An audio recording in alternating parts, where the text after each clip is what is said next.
संतन किया विचार पुजबे को दोई है कि हरि भक्ति और ना कोई है. పరమసంత సద్గురులైన పల్టూ సాహెబుల వాక్యం ఏం బోధన చేస్తున్నారు?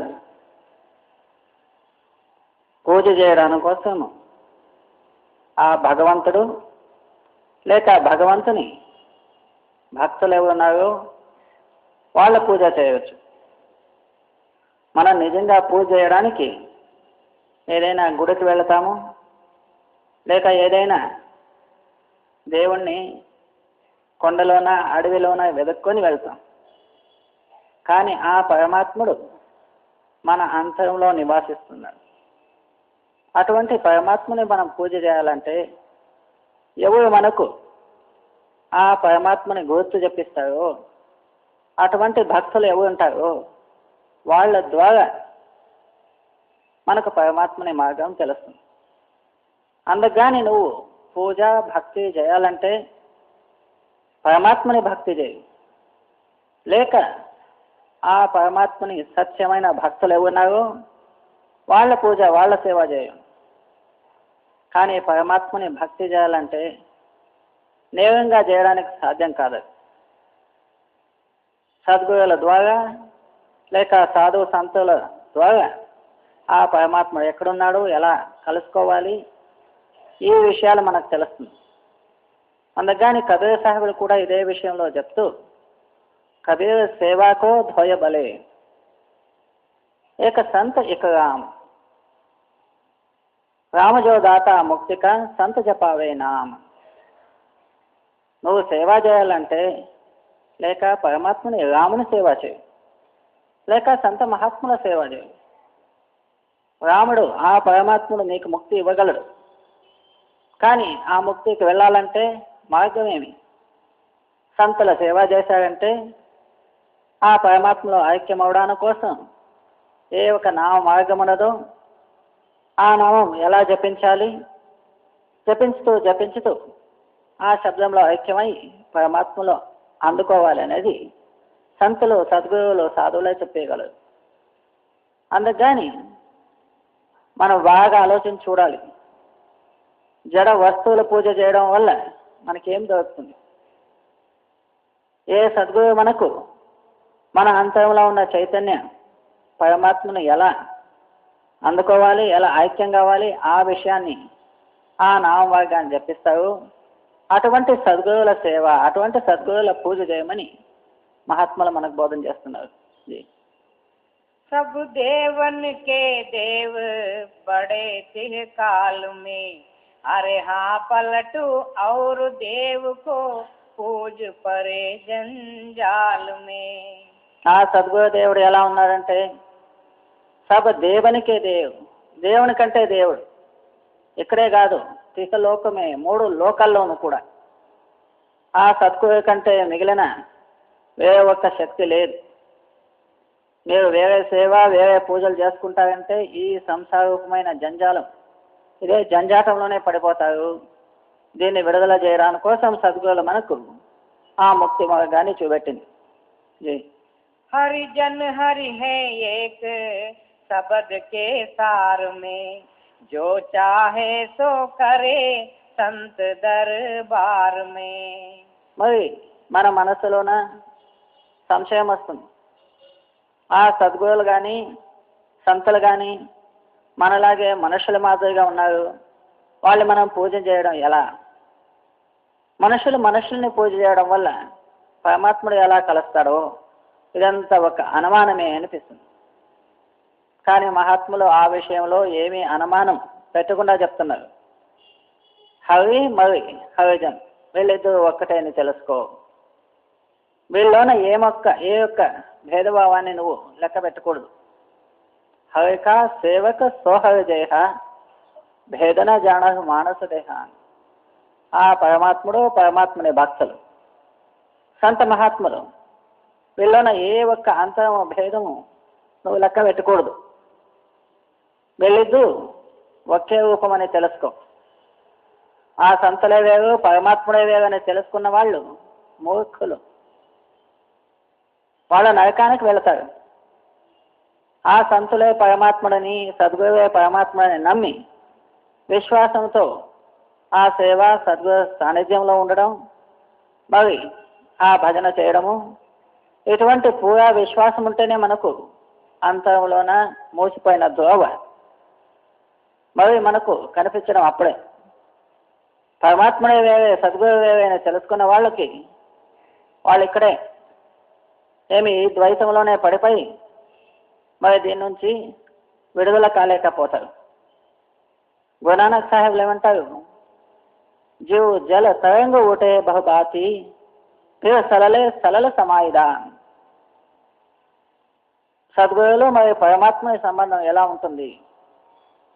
సముద్రంలో అలలు క్షణ క్షణానికి లేస్తుంటారు.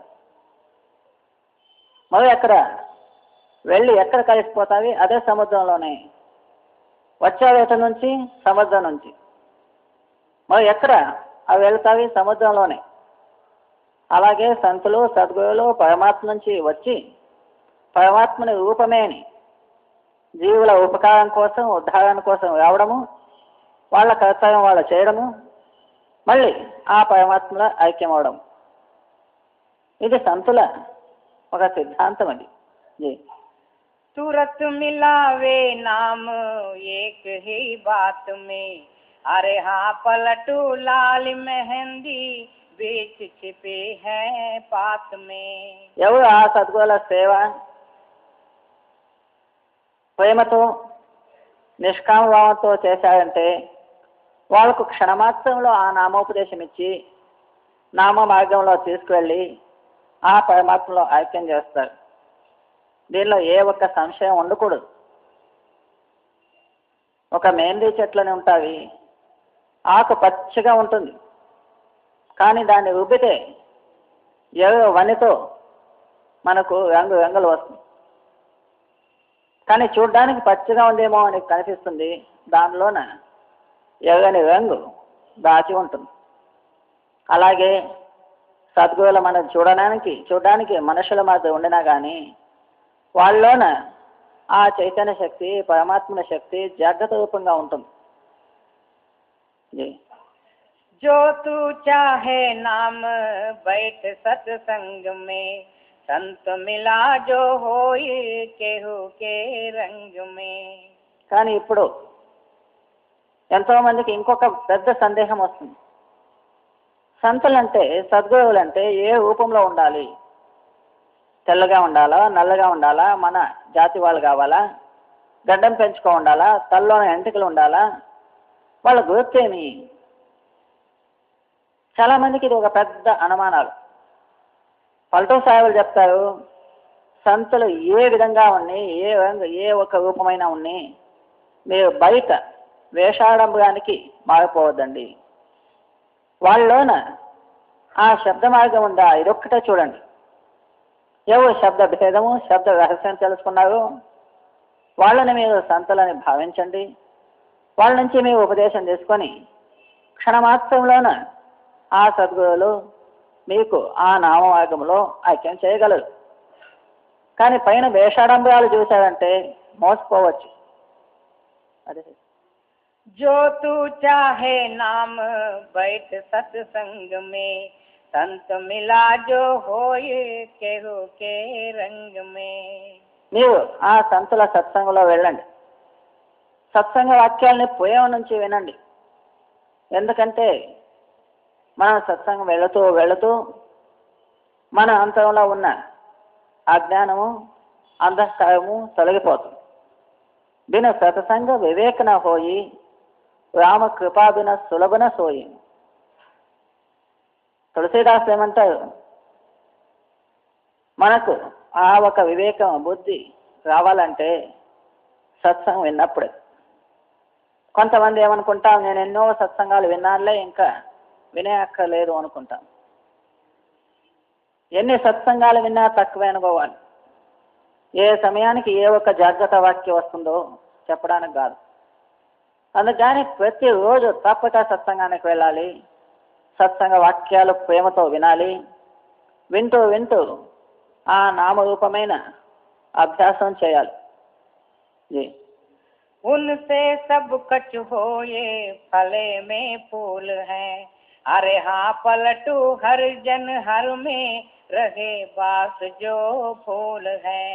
మరి ఇటువంటి ప్రేమతో విశ్వాసంతో మనం సత్సంగానికి వెళ్తూ సేవ అభ్యాసం చేస్తూ ఉన్నామంటే ఒకరోజు ఆ ఫలం మనకు దొరుకుతుంది. ఇటువంటి విశ్వాసం ఉండదు. మనం చెట్టు ఏదైనా ఒక విత్తనం భూమిలో వేయగానే వెంటనే పంట కానీ అంటే అది ఎలా అవుతుంది? క్రమేణంగా కాలాంతరంలో ఒక విత్తనం వేసింది, మొలకు వస్తుంది, చెట్టు వస్తుంది, తర్వాత పెద్ద వృక్షమై దానిలోన పుష్పాదులు ఫలం వస్తుంది. మనకు సమాధానం ఉండాలి. విత్తనం వేసిన వెంటనే నాకు ఫలం రాని అంటే అది ఎటువంటి మూర్ఖతనం. నువ్వు ఎప్పుడూ ఆ దృఢ విశ్వాసంతో ప్రేమతో సేవా సాధన చేసుకుంటూ వెళ్ళు. ఒక్కరోజు నీకు అది నీ కార్యంలో సత్ఫలం దొరుకుతుంది. దీనిలో ఏ అనుమానం పెట్టుకోవద్దు. मरे महे जीव डरे जीवे की चाहना, विपत महे दुख होई संपत मह गावना. కానీ ఎటువంటి దృఢమైన విశ్వాసం లేనట్టి వాళ్ళు నిజంగా భక్తులు కాదు. మనం బయట ఎంతో నేను భక్తి చేసుకోవాలి, పరమాత్మలో ఐక్యం కావాలని ఆశయం ఉన్నది. కానీ ఏ ఒక్క పరమాత్మలో మనం ఐక్యం కావాలో దానికి యోగ్యత కావాలి కదా. ఈ ప్రపంచంలో ఏదైనా ఒక పని చేసుకోవాలా, ఒక పని దొరకాలా అంటే దానికి యోగ్యత ఉన్న వాళ్ళకే తీసుకుంటారు. అలాగే భక్తి చేయాలంటే మన అంతరంలోనే దృఢ విశ్వాసము, అటువంటి యోగ్యత సంపాదించుకోవాలి. మనమేమో భక్తులు కావాలని చాలా కోరుకుంటాం. హే సద్గురు, నా తను మన ధనము సర్వస్వము నా ప్రాణమంతా నీకే ఒప్పిస్తాను అని చెప్తాం మాటలతో. కానీ సత్యమైన విషయం ఏమంటే మాటలతో చెప్తాం కానీ ప్రాణానికి కొంచెం నొప్పి వచ్చిందంటే అప్పుడే భయపడతాం. మాటలతో చెప్తాము నా ప్రాణమంతా నీకే అని. ఇంటిలోన శరీరానికి ఏదైనా కొంచెం కష్టం వచ్చిందంటే సాధ్యం లేదని వదిలిపెట్టిపోతాం. ఇది నిజమైన భక్తులు కాదు. ఈ లక్షణమే కాదు. ఇది దుఃఖం వచ్చిందంటే హాయ్ హాయ్ అని నప్పిపోవడము, సుఖం వచ్చిందంటే సంతోషించడం. నిజమైన భక్తుల లక్షణం గురించి ఏం చెప్తున్నారు? ఒక సమభావన అన్నారు. దుఃఖం కానీ సుఖం కానీ, మానం కానీ అపమానం కానీ, దరిద్రతనం కానీ లేక శ్రీమంతనం కానీ ఎల్లప్పుడూ ఒకే ప్రేమ, ఒకే విశ్వాసం. ఇది నిజమైన భక్తుల లక్షణం. కొంచెం కష్టం వచ్చిందంటే నప్పిపడము, సంసారంలో విశేషంగా డబ్బులు ఐశ్వర్యం కుదిరిందంటే అప్పుడే ఎక్కడ లేని సంతోషాలు, ఆ పరమాత్ముడు ఎక్కడో, సద్గురువు ఎక్కడో, ఇదంతా మర్చిపోవడం. వీళ్ళ భక్తులు కాదు. सबसे रहे पूजाए पूजना कष्ट है, अरे हाँ पलटू कंचन कंच से भेद फकीरे नष्ट है. మరి నిజమైన భక్తి చేసేటప్పుడు ప్రపంచంలో ఎటువంటి ఉదాస భావన ఉండాలి. ఒకటి బంగారు, ఇంకొకటి కంకర రాయి అని ఒక భేదభావం కూడా ఉండకూడదు. మనకు కావాల్సినదేమి ఆ రత్నరూపమైన నామం సంపాదించేటువంటి సమయంలోన పెద్దది చిన్నది, ఇది భేదభావాలు ఉండకూడదు. మరి ఎట్లుండాలి మన జీవనం? ఇంకో ప్రతి ఒక్కరికి ఆధార భావంతో మనం వాళ్ళని ఆదరించాలి. మన మనసులో ఏమనుకుంటాము? ప్రతి ఒక్క నన్ను పెద్దవాళ్ళ అని తెలుసుకొని ప్రతి ఒక్కరు నాకు మొదలు నమస్కారం చేయని, ఇది ఒక మమకారం నింపుకున్నాం. అదే బాబాజీ గారు సత్సంగంలో ఎన్నో రోజులు ఎన్నోసార్లు చెప్పారు. ఈ మన సిద్ధాంతం ఏమంటే రాధాస్వామి దయాలకి దయ, రాధాస్వామి సహాయం. హే ప్రభు సద్గురు, నీ దయ నా మీద ఎప్పుడూ ఉండని, నీ సహాయం నాకు ఎప్పుడూ కలగని. ఎవరు సత్సంగులు ఎదరికి వస్తారో వాళ్ళు రాధాస్వామి చెప్పడం మొదటే మనం చెప్పాలి. ఇటువంటి దీనత, ఇటువంటి నమ్రత రావాలి. మన మనసులో ఏమనుకుంటా, నేను పెద్దవాడు, నేను ఒక అధికారి, నేను తెలిసినవాడు, నేను సిటీలో ఉన్నవాడు, పల్లెటూరు వాళ్ళు మొదట నాకు రాధాస్వామి చేయని, ఆ తర్వాత నేను చేస్తామని. ఇది మమకారం. ప్రతి ఒక్కరు మనమే పెద్దోళ్ళని తెలుసుకుంటాం. భక్తుల లక్షణం ఎలా ఉంటుందంటే అతి దీనత. అర్జున్ సాహెబ్లు ఏమంటారు, హే పరమాత్మ, హే సద్గురు, నేను ఒక పులక మాద్దు, క్రిమి, ఒక కీట మాద్దు. ఇటువంటి దీనత వస్తేనే ఆ భక్తి సాఫల్యం అవడం. स्तुति से सुख खुश होए, स्तुति से खुश होए, निंदा में क्रोध है, मित्र से तीखे भाव, दुष्ट से विरोध है. మరి ఇంకా భక్తుల లక్షణాన్ని వివరించుతూ ఏం చెప్తారు, మనల్ని ఎవరైనా పొగడాలంటే చాలా ఖుషి, ఎవరైనా మనల లోపలున్న దోషాలని బయట తెచ్చిపెట్టారంటే అప్పుడే మహాక్రోధం, కోపాయమానం అవడం. భక్తులు ఎలా ఉండాలి, రాగద్వేషం, నిందా స్తుతి. ఏ జనులు ఏం చెప్పినా కానీ నిర్భయంగా ఉండాలి. ఇక్కడ దుష్టులెవరు, మెత్తులెవరు, ఇదేమి లెక్కలేదు. ఇక్కడ ఆ పరమాత్మని ధ్యానం చేసేటప్పుడు, హే సద్గురు పరమాత్మ అని ప్రార్థన చేసేటప్పుడు ప్రతి ఒక్కరు అన్నదమ్ములనే ఒక భావనతో చూసుకోవాలి.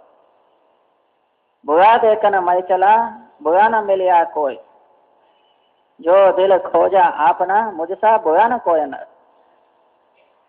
మహాత్ములు పెద్దవాళ్ళు అందరూ ఒకే వాక్యాన్ని చెప్పారు, ఏమి, అతి దీనత ఉండాలి.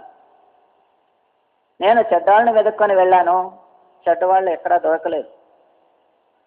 నా హృదయాన్ని నేను పరీక్ష చేసి చూసుకుంటే నాలో ఉన్న చెడ్డతనం, నాలో ఉన్న అవగుణాలు లెక్కలేదు. హే పరమాత్ముడా, నాకంటే చెడ్డవాళ్ళు ప్రపంచంలో ఎవరు లేవని మహాత్ములు చెప్పుకుంటారు. మన మనస్సు ఎలా ఉంటుందంటే, నేను ఉత్తముడు, నిర్దోషి, మంచివాడు, నేనేమీ తప్పు పని చేయలేదు, వేరే వాళ్ళ మీద మోపించేది. ఏం తప్పైంది అదంతా ఇంకొకరి మీద వేసేయడము, మనం నిర్దోషి అని తెలుసుకోవడం. ఇది ప్రతి ఒక్కరిలోనూ నింపుకున్నాం. ఇది ఇటువంటి ఆ భక్తులు నిజమైన భక్తులు కాదు, దుష్ట భక్తులు ఉంటారు. साधो में सुख होए, गमी में रोवना, अरे हाँ पलटो हर्ष शोक, जो रहे फकीरी खोना. నిజమైన సాధువులు, నిజమైన ఫకీర్ లేదా భక్తులు హర్ష శోక అంటారు. ఏమి, ఒక సంతోషము, ఒక దుఃఖము. సమశీతోష్ణ అంటారు, ఉష్ణం కానీ శీతం కానీ ఒక సమభావన ఉండాలి. క్షణానికి మనస్సు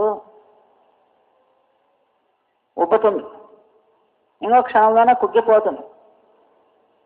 భక్తులైన వాళ్ళు శీతం కానీ ఉష్ణం కానీ, సుఖం కానీ దుఃఖం కానీ, కష్టం కానీ నొప్పి కానీ, ఏ సమయమే కానీ, నింద కానీ స్తుతి కానీ, మానం కానీ అపమానం కానీ, మర్యాద అవమర్యాద ఏమీ లెక్కించకూడదు. ఎందుకు? ప్రతి ఒక్క జీవిలోనూ ఆ పరమాత్మ ఉన్నాడు. వాళ్ళ మంచితనము, వాళ్ళ చెడ్డతనము, వాళ్ళ కర్మ వాళ్ళవి. మనకేం పట్టింది చెప్పండి? ఇంకొక మంచి వాళ్ళు అనేది మన ఎందుకు, ఇంకొక చెడ్డవాళ్ళని చెప్పేది ఎందుకు? లేక మనల్ని ఎవరైనా మంచి వాళ్ళంటే మనకేం పెద్దతనం, లేక నీచువాడంటే మనకేం చిన్నతనం? ఇదంతా ఒక్క మన మనస్సే. ప్రపంచంలో మాత్రం జనాలు ఇలానే ఉంటారు. జో రాజ్ దియాతో కవును బడాయి, జో భీక మాంగేతో క్యాక సజాయి అని. పెద్ద పెద్ద మహనీయులు ఏమంటారు, హే పరమాత్ముడా, నాకు రాజతనం పెద్దతనం ఇస్తే నా దానిలోనే ఏం పెద్దది, అది ఎంత మాత్రం 4 రోజులు. లేదు ఇంటింటికి భిక్షాపాత్ర తీసుకెళ్ళి భిక్ష వేరుకుంటానంటే దానిలో చిన్నతనం ఏంటి? ఏమో జీవనోపాయాన్ని కోసం ఏదో ఒకటి చేయాలి కదా. అంతగాక నేను పెద్దోడు, నేను పెద్ద జాతి, నేను ఒక అధికారి, నేను మంచి బలం ఉన్నది, పెద్ద షావుకారి, ఇదంతా ఎందుకు? ప్రపంచంలో ఈ పెద్దతనం ఎంత మాత్రం 4 దినాలు అంతే. తర్వాత పుట్టేప్పుడు అందరూ ఒకే వ్యతిగా వచ్చాం, చనిపోయేప్పుడు అందరూ ఒకే వ్యతిగా వెళ్తాం. ఇక్కడ పెద్దది చిన్నది ఏం లేదు. మన మనస్సే అంతా ఈ పెద్దది చిన్నది చేసుకోవడం. నిజమైన భక్తులు ఇదేమీ లెక్క పెట్టకూడదు. ఒక సమతాభావం నుంచి ఆ సద్గురు సమాగంలో సేవ, చాకరీ, సత్సంగము అభ్యాసం చేస్తూ ఉంటే ఆ సద్గురు మనకు కృప చేసి ఆ నామమార్గంలో మనం తీసుకువెళ్ళి పరమాత్మలో అందిస్తారు. లేదంటే ఇదే ఘోరమైన ప్రపంచంలో మనము ఇక్కడే పుట్టు చావులో వచ్చిపోయే దానిలో మునిగిపోతాం అంతే. खाला के घर नाही भक्ति है राम की, दाल भात है नाही खाए के काम की. అయోధ్య నివాసి పల్టు